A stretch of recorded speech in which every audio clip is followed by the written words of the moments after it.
Morning. It's a wonderful opportunity to come and be in fellowship with you and share with you this morning. It will be in the second hour an unusual approach to missions, and I hope that you'll take the time to stay and enjoy a little bit of the nibblings and then sit through a presentation of an unusual approach to missions. There is, as typical, someplace as you go out into the vestibule where you can find some literature, and if you read the back of your bulletin, you really do get a fair understanding of the ministry because they've taken it right out of the bulletin. So I looked at it this morning, I thought that information is familiar, and then I looked at my brochure and said, well, that's where they got it from. So if you read that through, that gets you started, and then in the second hour, we have the opportunity to really amplify it. And there are other things there, a sign up and all the other sort of stuff that comes along with missionaries traveling from church to church, and you're welcome to be able to pick up some of that and look at it even before the next hour. I'd like to invite you this morning to go back to Luke chapter 19 and have it open for a few moments while I get started. Luke chapter 19 is a passage, a very, very familiar passage. I don't know how many of you were singing the song while he was reading that passage. It's just so very, very familiar to us. However, as you think about and know about the passage that you have just been read to you, I want instead to get a little phrase into your minds that I want to become the sort of a theme for what we're going to be watching and looking at as we look at the scriptures this morning. But I want you to start out with this thought in your mind. But she knows something. But she knows something. Lodge that in your minds for a few moments while I get things started here. This phrase that you see on the screen is really the catchphrase for what I'm involved in. It has been my privilege to go to various countries of the world for the purpose of inspiring national churches. It's an opportunity that has taken me to various countries, and it's also an opportunity that's taken me to a number of churches here in our country. Privilege that I've had over the last several years probably averages somewhere between 37 and 40 churches a year that I get the opportunity to come and share this ministry and share this concept. And oftentimes, as you think about missions and missionaries, they're going to come in and they're going to tell you about some place that they've been and they're serving the Lord, and they're telling you about all the activities. And really, it just simply is a reporting to you of what's going on in the world. I'd like to alter that a little bit this morning in my opportunity with you and take the time this morning to inspire this national church. Because you are the nationals of America, aren't you? Now, aren't you glad I didn't call you natives? We are the nationals of America. This is a national church. And so what I want to do in this hour is to present to you what I tell the people when I go overseas to their churches and speak with the national churches and their church leaders. What I say to you this morning is what I say to them. What I say to them is now what I'm going to say to you. And it is my prayer that this morning I can inspire this national church. We are not living in 1960 anymore. You're probably aware of that. But as I think about missions, and I think about what opportunities we have as the songs that you have sung have given to us, the opportunity to come in front of us to do something about missions. I really believe that there has come the time when we need to reevaluate how we do missions. My president of the organization that I serve under has allowed me to, and I think he used the phrase, to stir the pot. Anybody know what stir the pot means? All right. I think there's a real need for us to reconsider what we're doing in missions. And so here, as I introduce this subject for the day, I want to give you a couple of phrases for the American church that we need to, I believe we really need to consider as we look forward to what we are doing, not only here, but around the world. Purpose for that is, once again, to say, this is no longer 1960, when there were 3 billion people in the world and a massive group of missionaries serving around the world. Instead, we find ourselves in 2022, where, according to an article out of the World magazine SIFT, it says that November 15 is the day the United Nations Population Division report has pegged for the world population to cross the 8 billion mark. It is not 1960 with 3 billion people. It's 2022 with 8 billion people. On the other side, in 1960, there were a massive group of people out in the mission fields. Today, we face a shrinking missionary workforce. I know of one mission agency that called home 1,000 missionaries. The population of the world is exploding, and the missionary workforce is shrinking. Are those things headed in the right direction from one another? We are living in a situation that requires some altering of the way we do things. And I'd like to suggest to you 2 phrases. As you think about missions, as you take the time to make a missions month, here's the first phrase that I'd like for you to think about. Every missionary goes to someone else's Jerusalem. I think we need to rethink how we enter into someone else's Jerusalem. So this morning, for a few moments, I'm going to kind of be your illustration for this national church here in America. Because I've come from Michigan, used to be in West Virginia. Now I'm in Michigan. I've come here to your place. I came in last night. I handed out a couple of tracts on the airplane. I went to the pastor's house. I'll finish up and I'll go out sometime tomorrow night and head back to my home.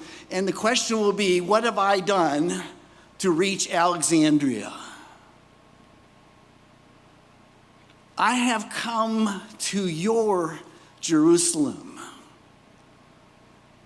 And perhaps in these few moments, I can do something about inspiring this national church.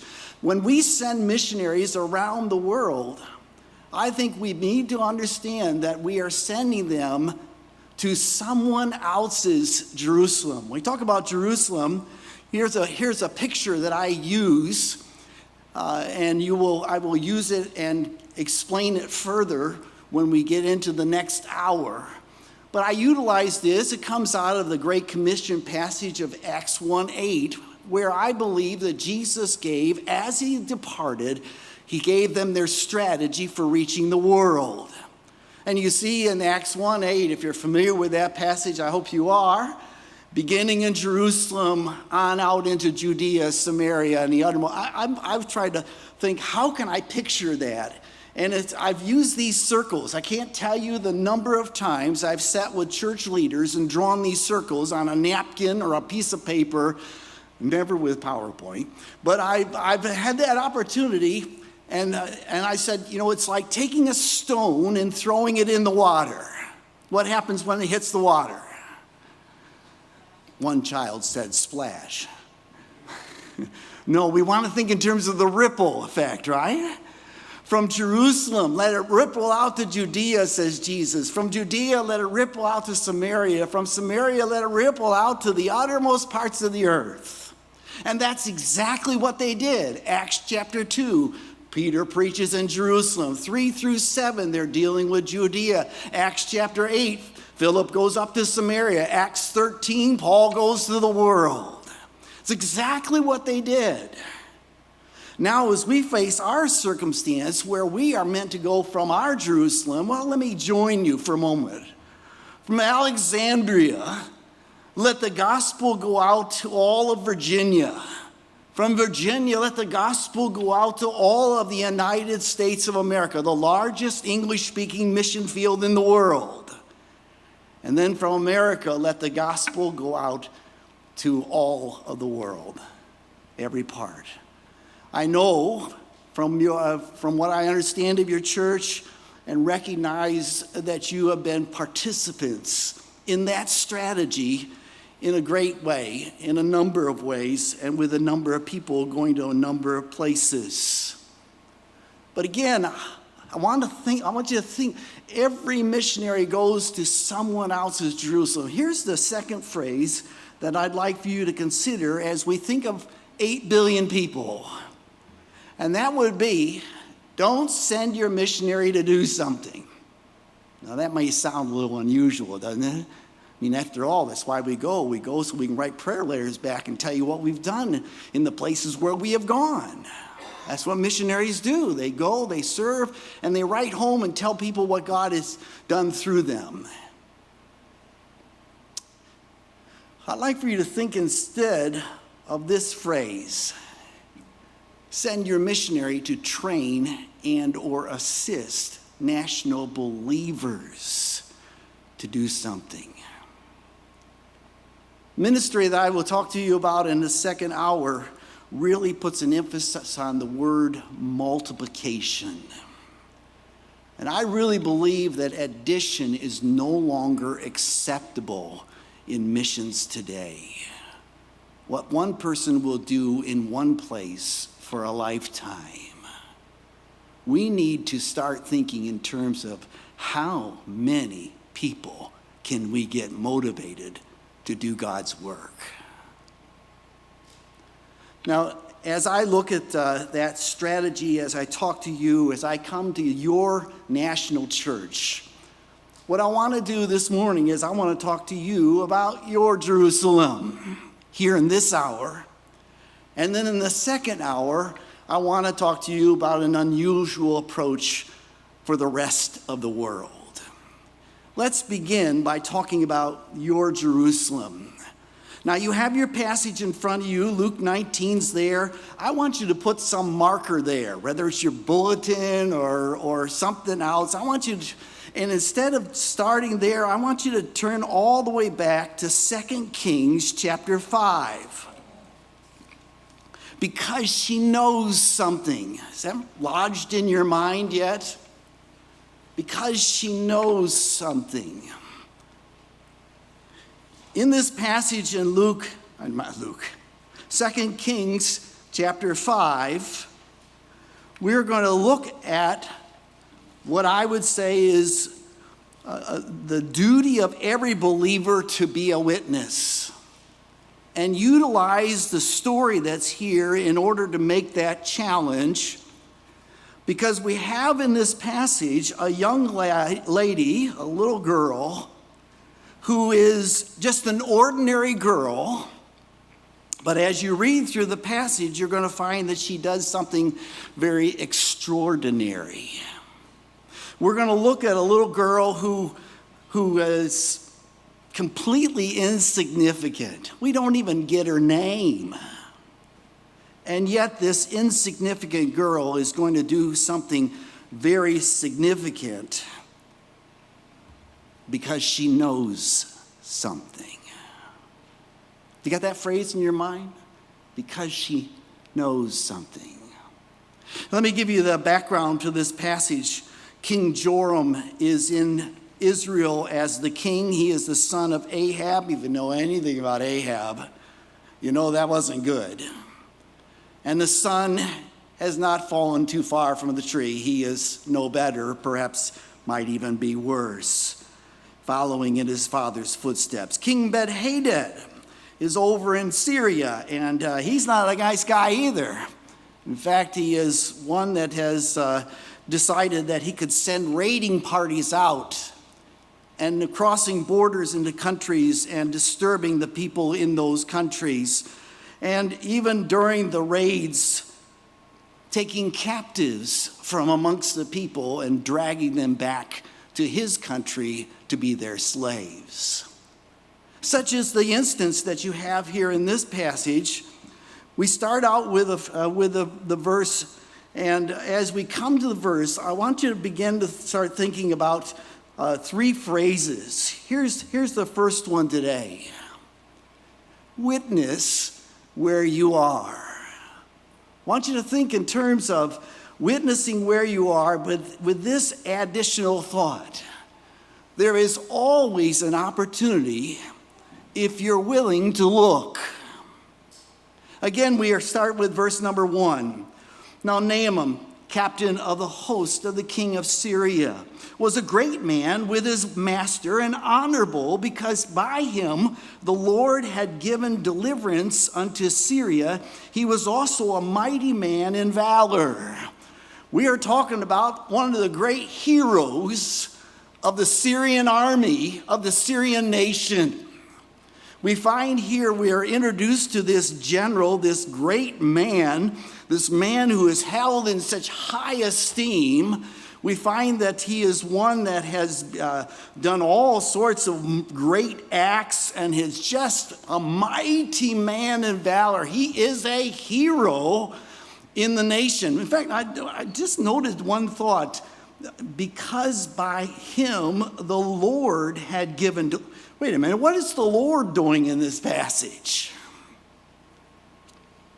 The Syrians are the enemies of Israel, and yet in our passage it says, because by him, Naaman, the Lord had given deliverance. What's that all about?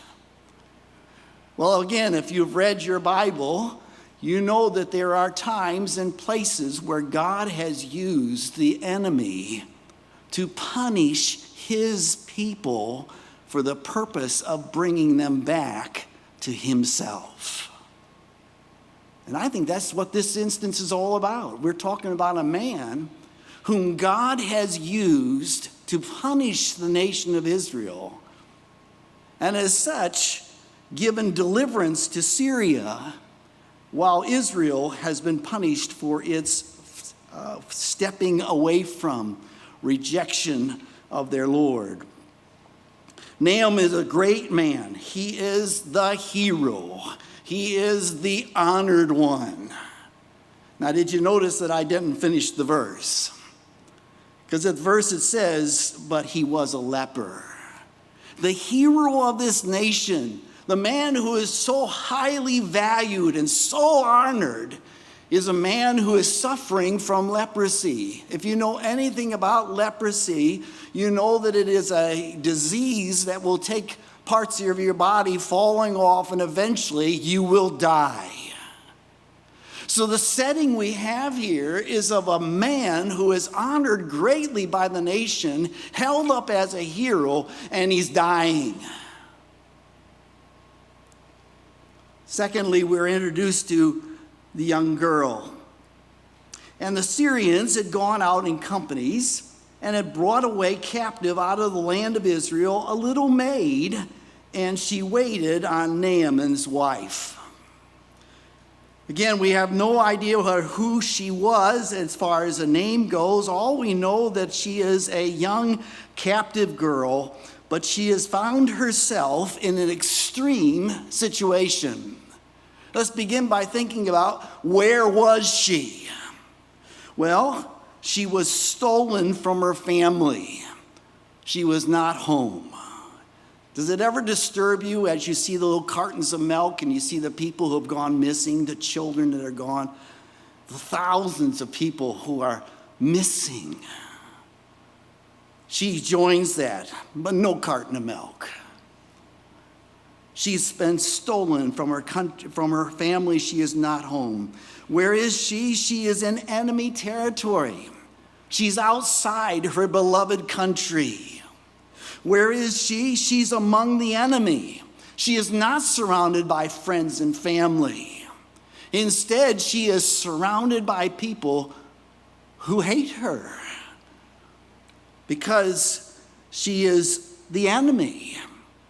And then finally, on my notes here, it says that where was she? She was in bondage to the enemy. In bondage in the household of one who is very ill. Now you consider her extreme circumstances and you might ask the question, what's her duty? In fact, as you think about it, what would she care even about Naaman at all? In fact, we might look at it and we'd say, hey, the hero is dying, let him die. Let him die.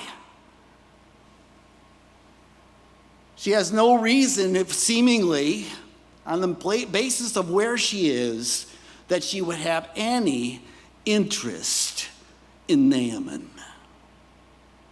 But she knows something. She knows something. You look then at the following verses, and with this little thought, witness where you are, because there's always an opportunity if you're looking. Follow that with this one. Witness boldly. And follow that up with this phrase. If you have something to say, speak up. We follow now into verse number 3. And she said unto her mistress, would God my Lord were with the prophet that is in Samaria, for he would recover him of his leprosy. Again, we don't know where she was. We might also think, well, who is she to make such a statement, to make such an observation, to verbally vocalize such a thing? Who is she to say anything at all? Well, number one, she's a girl. And in many, many cultures, girls, women are marginalized, chattels, owned. She is young. I've been in a few cultures where, it's the gray hair. I think I finally got there, except I'm losing it. You say to the young men here in this room, hey, shut up, sit down, when you get older, we'll let you talk. That's the way certain cultures are. She's a slave. You can't think of anybody lower in the society than a slave. And she's an Israeli. To them, she is the enemy.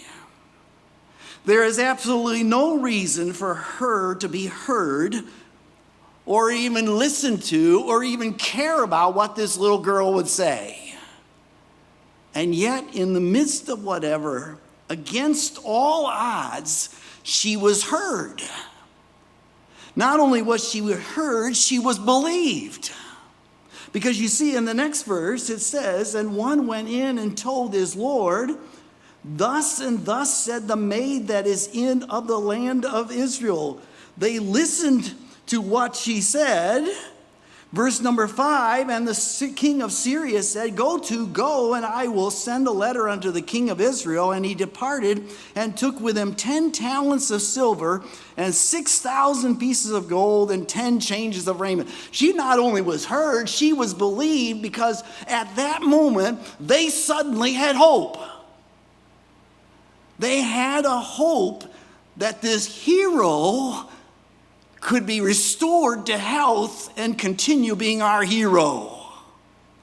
And the king actually takes the move to send him with a whole bunch of money in order to accomplish what this little girl has said. Now that's all amazing. It's actually quite hard to imagine that it would ever even happen. I want you to think about one aspect. Perhaps you have not thought about this before.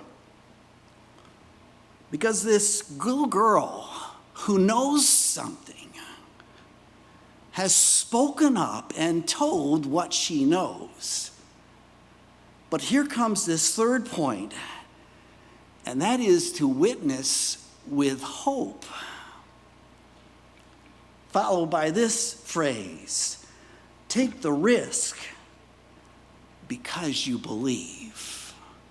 Would you just for a few moments just think about what happens to this little girl if Naaman goes to Israel as a leper and Naaman comes home as a leper?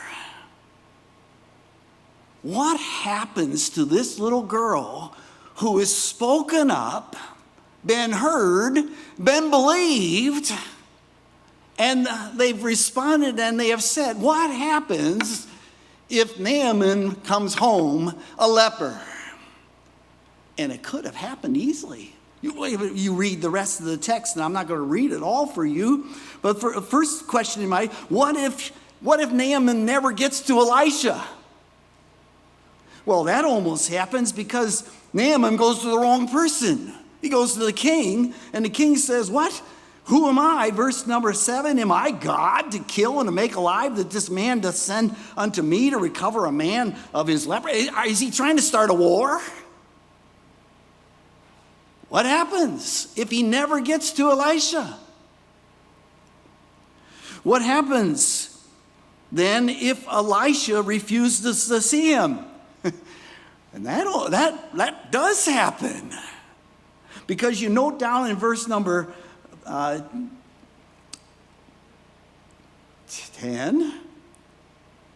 but Elisha sent a messenger unto him. Elisha doesn't even come outside. Sends a messenger. What happens if Elisha doesn't do anything? He just sends this message. What happens if Naaman decides, well, I'm not going to do what I've been told to do? Because Elisha sends his message, go and wash in the Jordan 7 times, and your flesh shall come again to thee, and thou shalt be clean. Verse 11, but Naaman was wroth. He was angry. Why? Because I thought he would surely come out to me and stand and call on the name of the Lord his God and strike his hand over the place and remove the leper. That's what I expected him to do. He says, are there not rivers in Damascus better and cleaner than these waters? What happens if he gets so mad that he heads home and returns home a leper? It almost happens. But the servants come near to him and said, verse 13, my father, if the prophet had bid thee do some great thing, would thou not have done it? How much rather then when he says, wash and be clean? Verse 14, then when he went down and he dipped into himself 7 times. Can you imagine this man? Once in the water, nothing happens. Twice in the water, nothing happens. 3 times, nothing. All right, let's go home. What happens if Naaman doesn't finish? What happens to the little girl if Naaman returns home a leper? But he goes on, he goes 4, 5, 6, and on the 7th time, it says in verse 14, his flesh came again like unto the flesh of a little child, and he was clean. She witnessed with hope, taking the risk because she believed her God could heal this man. And she took the risk. Now, I tell you that story and go through the story and give you all those sort of details. Any idea what the application might be? Any idea? Let me ask a question. Do you know something? Do you know something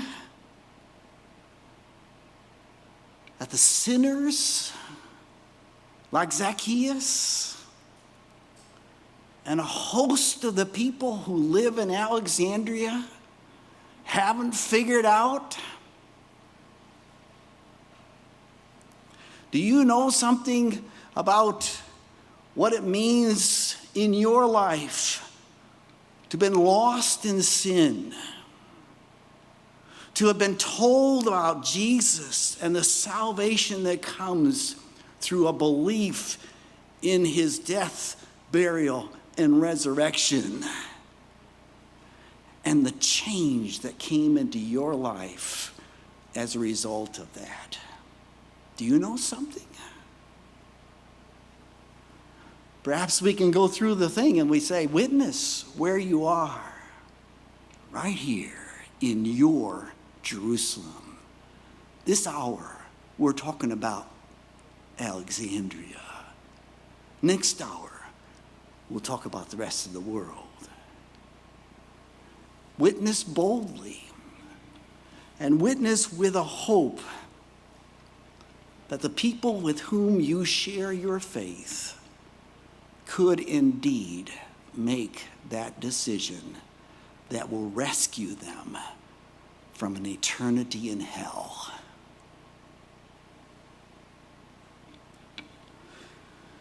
I want you to go back to Luke now for just a few moments. This is really just a second illustration of the same concept. Every missionary goes to someone else's Jerusalem. The missionary in the case of Luke chapter 19 is Jesus. As he enters into Jericho, he will spend the day and then he will leave. In the midst of that day, he will see a man up in a sycamore tree. He will call that man down and he will go and stay in that house with that man. And the next day, if not sooner, he'll be gone. What does he leave behind? He leaves behind a man who, upon spending time with Jesus, makes this declaration: "Behold, Lord, the half of my goods I give to the poor."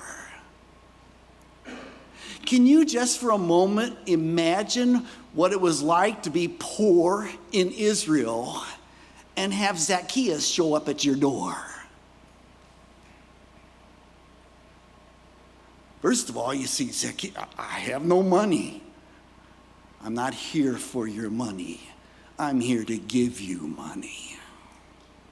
Why would you do that? Well, that's a great question. Let me tell you what Jesus did for me. He goes on and he says this in verse number 8, "And if I have taken anything from any man by false accusation, I restore him fourfold." Now we're talking about people who have wealth.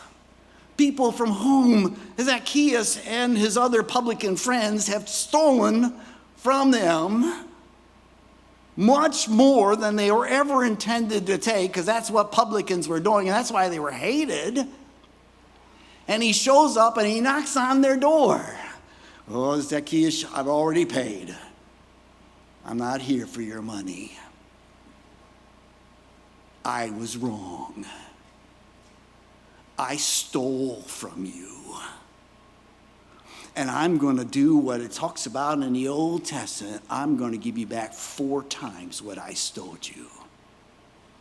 Well, why would you do that? Well, I'm glad you asked. I met Jesus, and he changed my life. Jesus came in, dealt with a man who, in the last verses, what does Jesus say? What happened to Zacchaeus? Here's what happened. "This day is salvation come to this house. For as much as he also is a son of Abraham, for the Son of Man is come to seek and to save that which is lost." Jesus came, he left, But he left behind Zacchaeus. And what an amazing, amazing story that becomes. I have the privilege of coming and being with you for these days. But I leave you with this thought. I haven't even done the tracks I gave were on the plane. If you don't reach Alexandria, who will? Have opportunities various place to place, and especially here within our country as well as wherever I go, to just simply say to the people, you can't wait for the pastor to reach everybody in Alexandria. Not happening. You can't wait for the pastor's wife to reach everybody in Alexandria. Not happening. If you're blessed to have an evangelist among you, and you know that that person just can't shut up about Jesus, but even he will not reach all of Alexandria. We are in a different setting. It's no longer, when we talk about missions, and we'll talk about that in the next hour, but when we talk about it, somebody finally put it down in writing. What was virtually the truth of missions. It's the West to the rest. That's what missions has been in overwhelming opportunity. It's an opportunity for the West to reach the world. That's not happening. The new phrase that ought to become the phrase of the American church is everyone, everywhere. Recognizing that wherever you are, witness. Do it boldly because you have something to say. And do it with the hope that God will do something special in the lives of the people. And again, you leave with that thought. And if you don't, who will? And what is the destiny of all those who know not Jesus? Let's pray. Father, thank you for the privilege of looking at these accounts in the scripture to draw out the thoughts of what needs to be done. As we have opportunity to rejoice in our salvation and to know all that we have in Jesus Christ. We do that. And then to consider what it is that we can do to reach those who are closest to us, who are right in this place, who live amongst us and we live among them. Father, I pray that as we consider that aspect of it this morning, in this Jerusalem, that this national church would take on the responsibility to reach their Jerusalem, and that the efforts that we put forward today to inspire this church will result in multiplied witnessing opportunities even this week.